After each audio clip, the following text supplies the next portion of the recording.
पाकिस्तान की हालत हर दिन के साथ खस्ता हो रही है। देश में भुखमरी अपनी चरम सीमा पर है।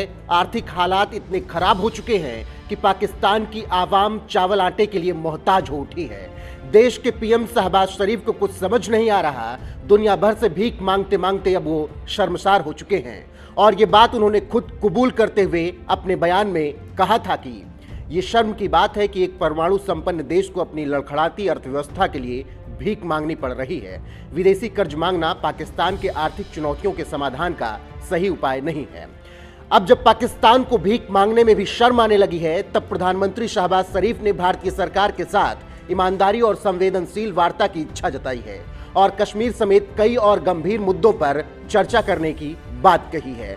वहीं शहबाज शरीफ ने यह भी माना है कि पाकिस्तान की आज जो हालत है वो केवल और केवल भारत से दुश्मनी लेने की वजह से है और भारत से पूर्व में युद्ध करने के बाद ही पाकिस्तान की हालत इतनी खस्ता हुई है। शहबाज शरीफ मानते हैं कि भारत के साथ 3 युद्ध देश में परेशानी, बेरोजगारी और गरीबी की वजह बन गए। शरीफ का यह बयान ऐसे समय में आया है जब उनका देश भयंकर आर्थिक संकट से गुजर रहा है। देश में खाने के लाले पड़े हैं, आवाम त्राहिमाम त्राहिमाम कर रही है और मुद्रा संकट की कमी से जूझते पाकिस्तान के दोस्त भी अब मदद करने से पीछे हट रहे हैं। बता दें कि शहबाज शरीफ जिन युद्ध की बात कर रहे हैं वो साल 1965 का युद्ध, 1971 और 1999 का युद्ध है, जिसमें पाकिस्तान को करारी शिकस्त मिली थी और उसकी कंगाली के दिन शुरू हो गए थे। अब इन्हीं युद्ध के जख्म को याद कर पाकिस्तान के पीएम शहबाज शरीफ ने अपने बयान में कहा, हमने भारत के साथ 3 युद्ध लड़े और ये अतिरिक्त परेशानियों और बेरोजगारियों की वजह बने हैं। हमने इनसे सबक ले लिया है और अब हम शांति से रहना चाहते हैं, लेकिन इसके लिए पहले हमें अपने वास्तविक मसलों को सुलझाना होगा।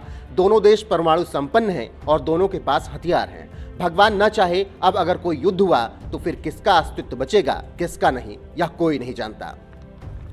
अब भले ही शहबाज शरीफ ये कह रहे हो कि अब युद्ध हुआ तो ये कोई नहीं जानता कि किसका अस्तित्व बचेगा, किसका नहीं, लेकिन ये बोलते हुए उन्हें ये समझ लेना चाहिए कि जो हश्र पिछले 3 युद्ध में भारत ने पाकिस्तान का किया वही हश्र अब की उसका फिर होगा और इस बार पाकिस्तान दुनिया के नक्शे से मिट जाएगा। फिलहाल जो डर पाकिस्तान के पीएम शहबाज शरीफ के अंदर दिख रहा है उससे पूरे पाकिस्तान को समझ लेना चाहिए कि भारत से दुश्मनी लेकर उसका कुछ भी नहीं बचेगा और दाने दाने के लिए पूरा देश मोहताज हो जाएगा।